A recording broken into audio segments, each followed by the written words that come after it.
현명한 투자를 원하시는 분들이 꼭 들으셔야 될 코너 투자업 시간이 돌아왔습니다. 오늘도 어김없이 최이배 전 의원, 이총희 회계사 나오셨나요? 두 분 안녕하세요. 안녕하세요. 자, 이 경제 소식이 요즘은요. 이해하기가 너무 힘들어요. 뭐 블록체인이 어떻고 뭐 또 뭐 저기 또 그 ESG가 어떻고 요즘 사람들 정말 이해하기 어렵습니다. 요즘 경제 평론가들의 일이 많아졌는데요. 우리도 하나씩 오늘 소식 들어보기로 하겠어요. 먼저 오늘 언론을 뜨겁게 달군 뉴스 이재용 부회장 그 재판 소식이네요. 예. 그 이재용 부회장이 지금 감옥에 있는데 네. 재판을 또 받고 있어요. 네. 그러니까 또 다른 사건인 거죠. 어떤 사건이요? 지금 감옥에 들어가서 최종 유죄 판결을 받고 있는 사건은 국정농단 사건에 연루된 건데요. 네. 이재용 부회장이 삼성그룹의 경영권을 장악하기 위해서 예.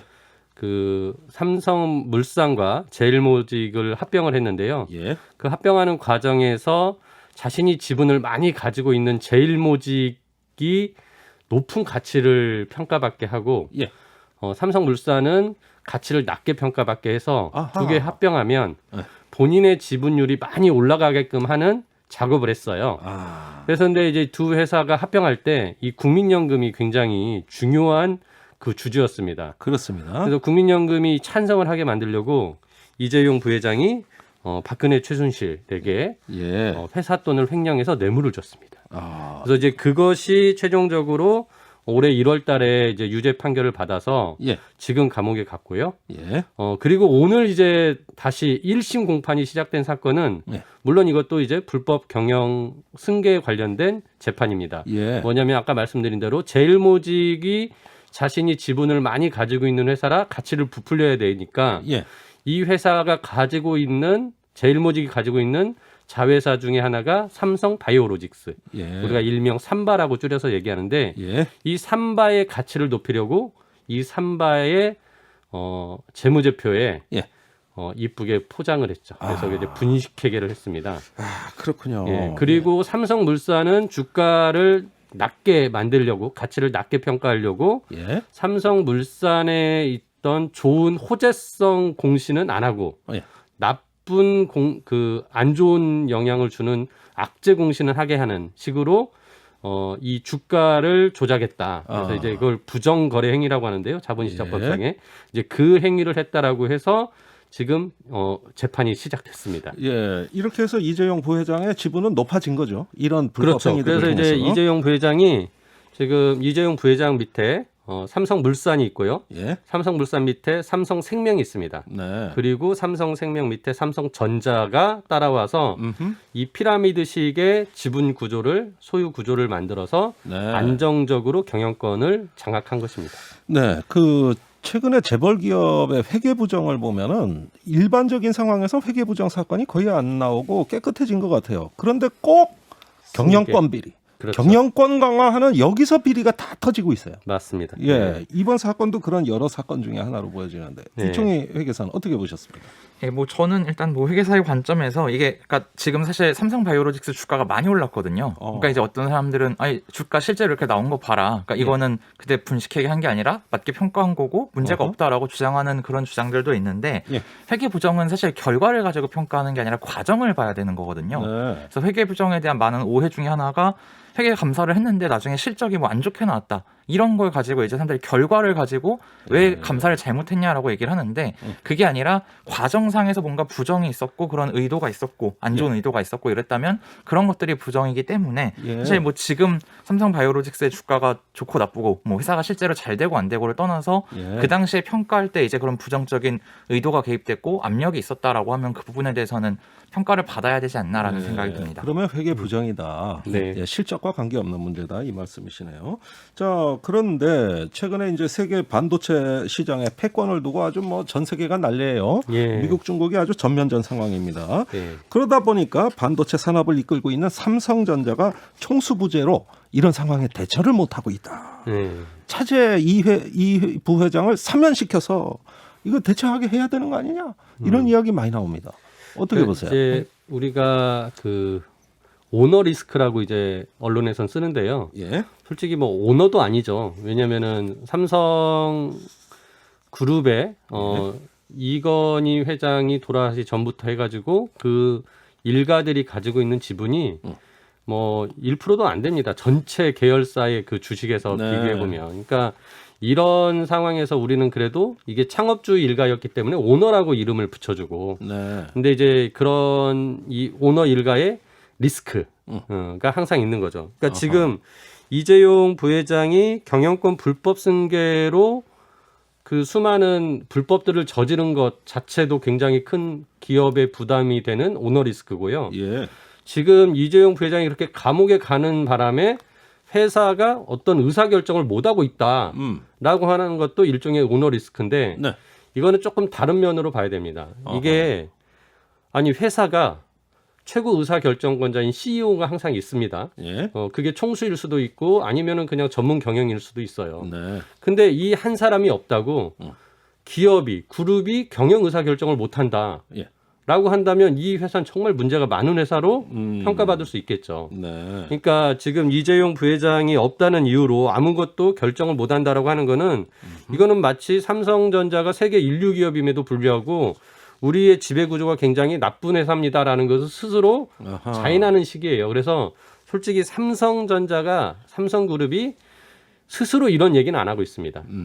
다만 재계의 많은 외부에서 이재용 부회장을 다시 사면하라, 네. 그리고 경영 복귀해라, 뭐 이런 얘기를 밖에서 떠들어 주는 거죠. 예. 그래서 그 여론 과정에 만들기. 예. 그래서 이제 저는 지금 자체의 삼성그룹에서 총수 부재로 아무것도 결정하지 못한다는 것은 있을 수 없는 일이다. 네. 이미 삼성그룹도 이제 굉장히 많은 전문 경영인들에 의해서 예. 운영되어 왔기 때문에 이 부분에 대해서는 과도한 이재용 알겠습니다.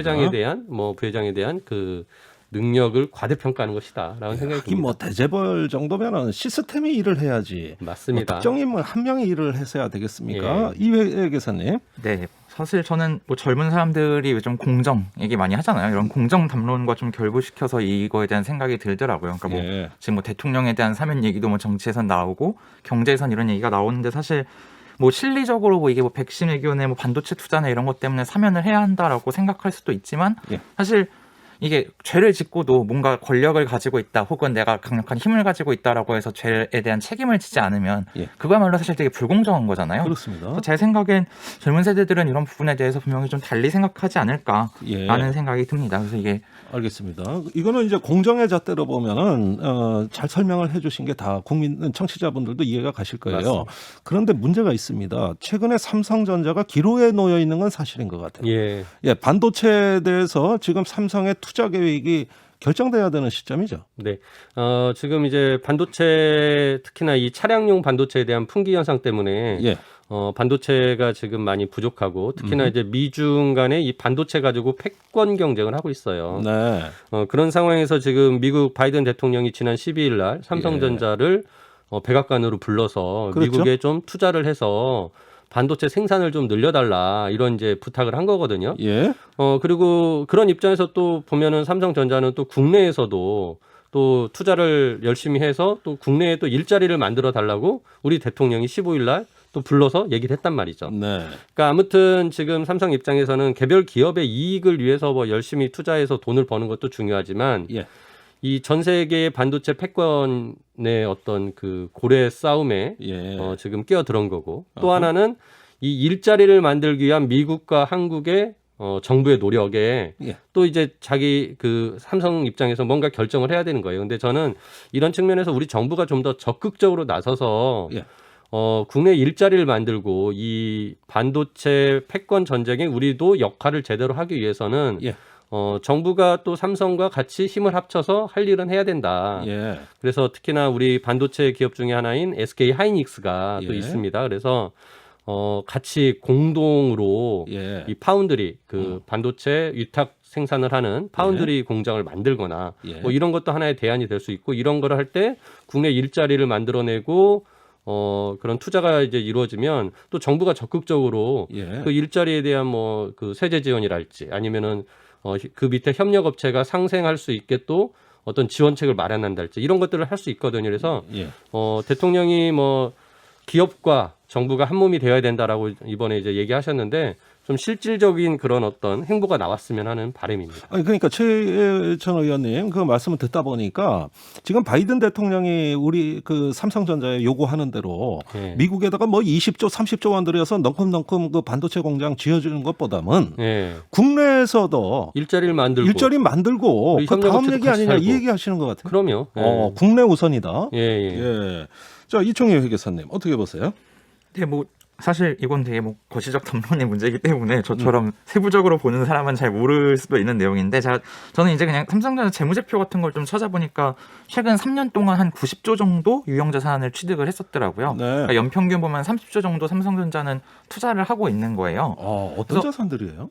뭐 유형자산은 이제 그런 뭐 토지라든가 이제 거기에다가 이제 짓는 건물, 예. 기계 이런 것들 이제 다 포괄한 게 유형자산이거든요. 예, 그건 90조 원어치. 3년 동안 90조 정도를 썼더라고요. 근데 예. 이게 뭐 연결 재무제표라는 건 이제 해외까지 포함한 거긴 한데, 예.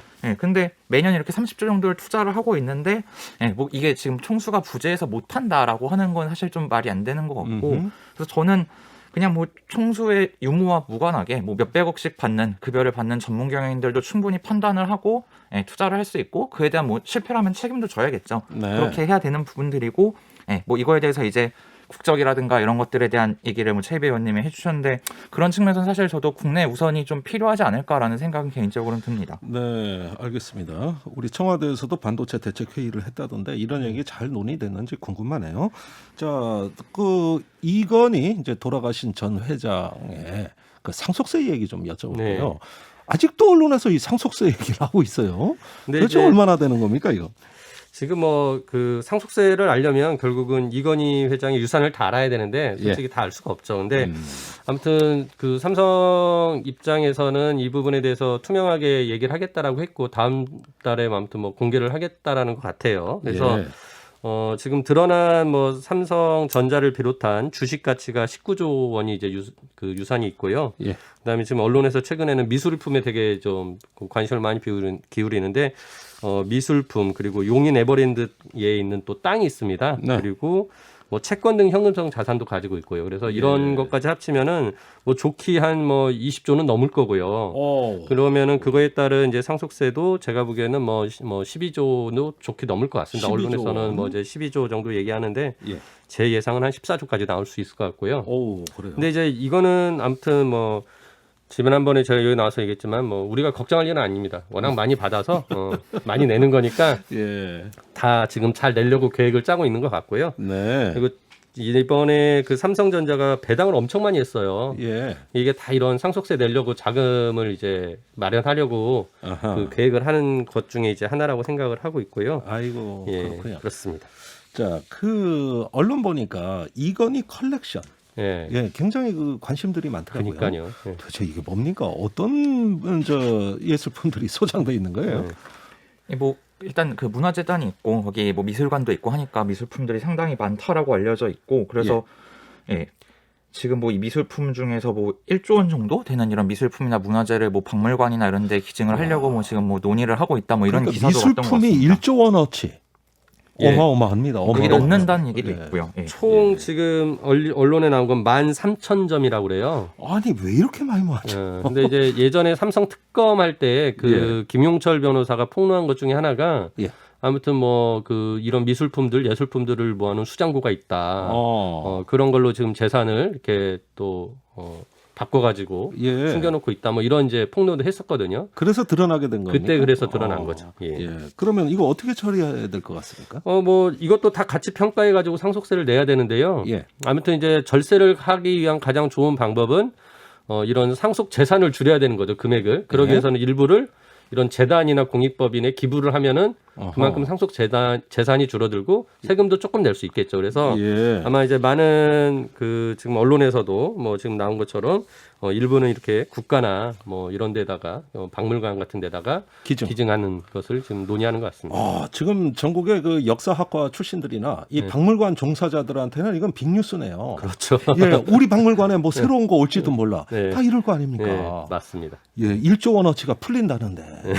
참네. 네. 예, 다음 이슈로 넘어가 보겠습니다. 이게 남양유업 사태인데요. 예. 이거 잊을만 하면은 등장을 하고 있어요.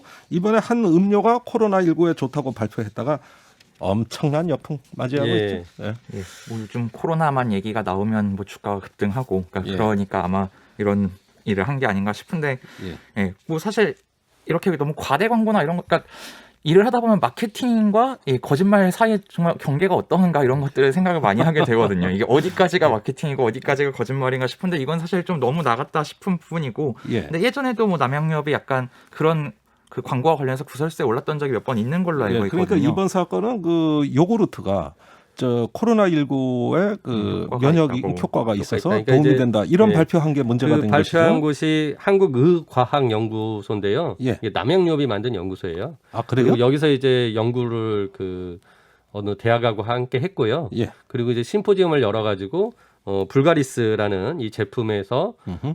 이제 바이러스를 죽이는 뭐 효과가 70 몇 %가 나왔다. 예. 그리고 감기는 99%가 나왔다. 감기 아이고, 바이러스는. 그럼 막 뭐 이렇게 백신보다 낫네. 예, 그런데 이게 그 사람한테 인체에 임상 실험한 게 아니라 그냥 단순하게 세포에다가 이렇게 주입을 해가지고 뭐 하는 방식이어서 전혀 의학적으로 인정받을 수 없는 내용이었고요. 그래서 예. 바로 이제 이 부분 때문에 이게 식품 표시 광고법의 위반사안으로 지금 이제 보여요. 그래서 예. 식품을 가지고서 이게 질병의 예방이나 치료에 효능이 있는 것으로 인식할 수 있게 표시하거나 광고하면은 그 영업 정지를 내릴 수가 있습니다. 그래서 아이고.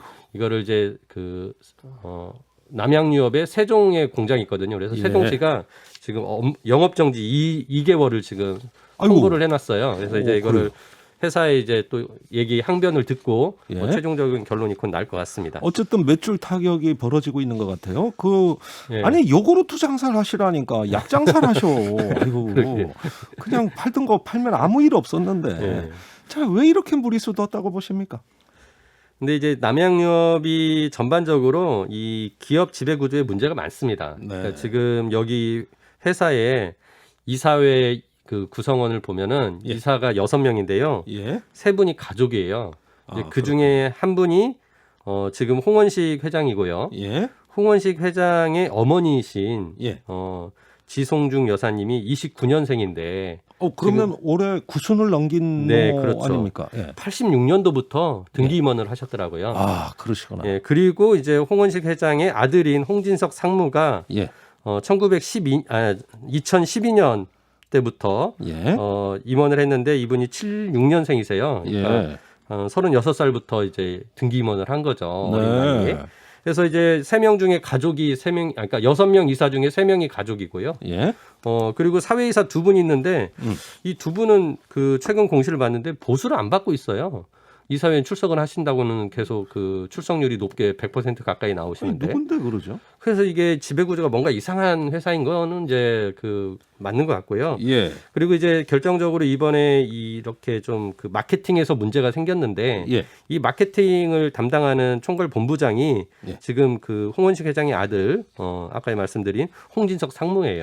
장남이죠. 예, 장남이. 예. 그래서 이제 이런 가족 경영을 하다가 보면은 제대로 된 의사결정을 못하는 우선은 장남이 얘기하는데 어떤 직원이 그 옆에 가서 맞습니다. 아니라 예, 그러겠어요. 그러니까 이제 지금 이 마케팅에 관련돼서 뭐 과연 장남이 얼마나 개입됐는지는 뭐 드러난 건 없지만 충분히 예. 뭐 개연성이 있다고 생각이 들고요. 예. 그래서 지금 솔직히 2013년 대리점 갑질 문제 때부터 이 되게 시끄럽잖아요. 네. 남양유업이.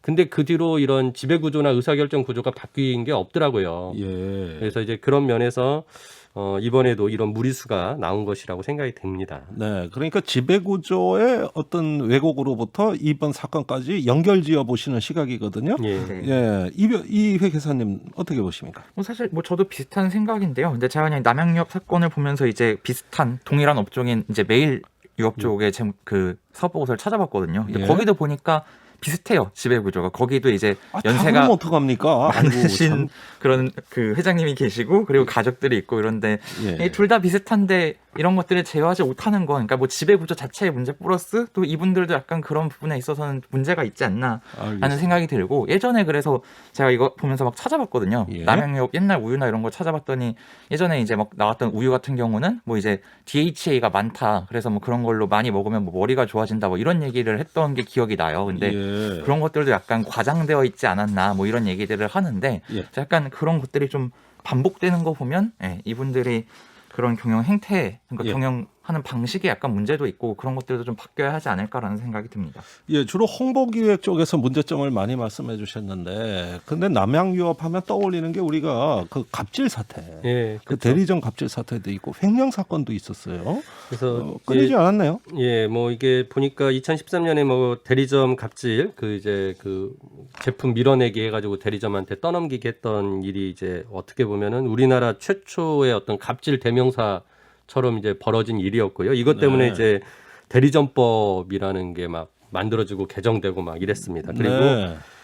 남양유업이 여러 담합 사건에 또 연루가 됐었어요. 그래서 뭐 치즈 관련된 담합, 커피에 관련된 담합, 그리고 뭐 심지어 분유도 그 산부인과에 이제 리베이트를 이제 제공하다가 네. 걸려가지고 이제 공정에 적발되기도 했었고요.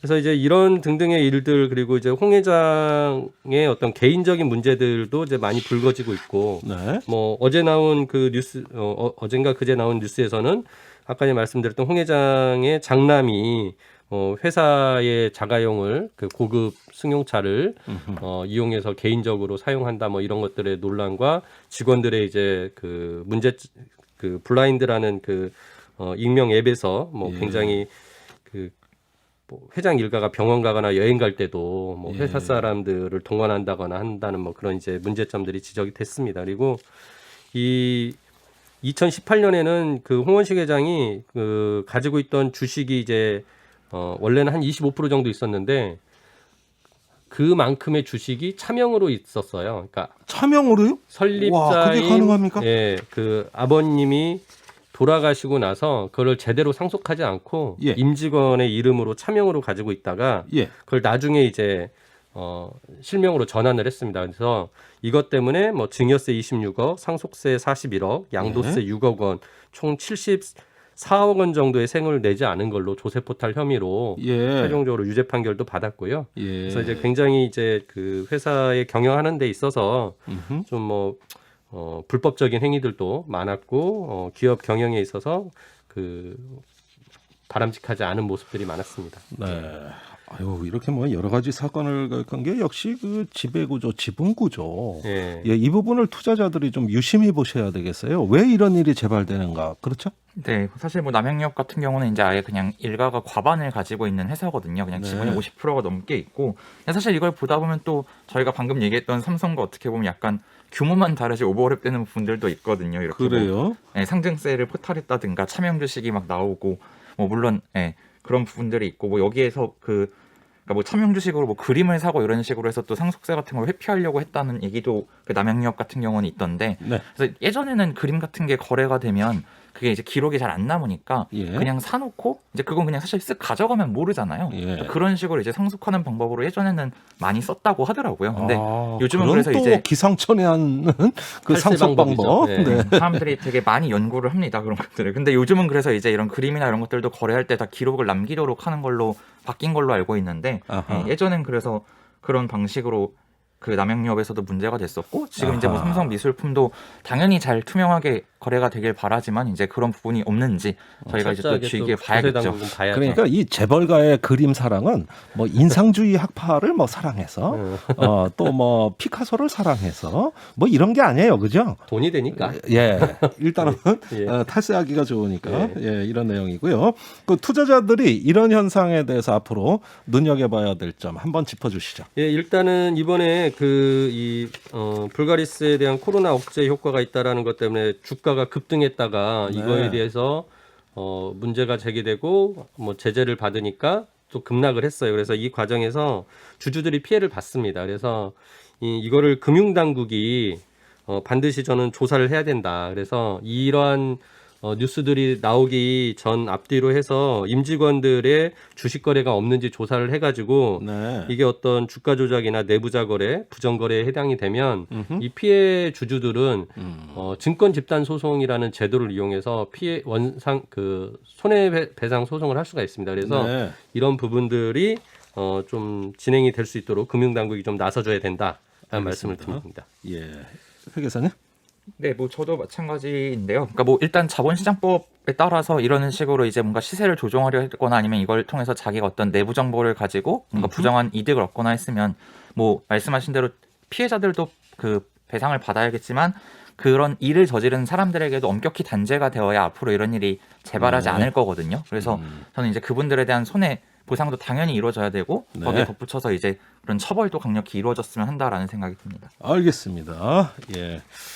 이 정도로 남양유어 정리하고요. 다음 이슈로 넘어가 보겠습니다. 쿠팡 총수를 김범석 이사회 의장으로 하느냐 마느냐 이거 갖고 논란이 많은데요. 예. 예, 이거 어떤 내용입니까?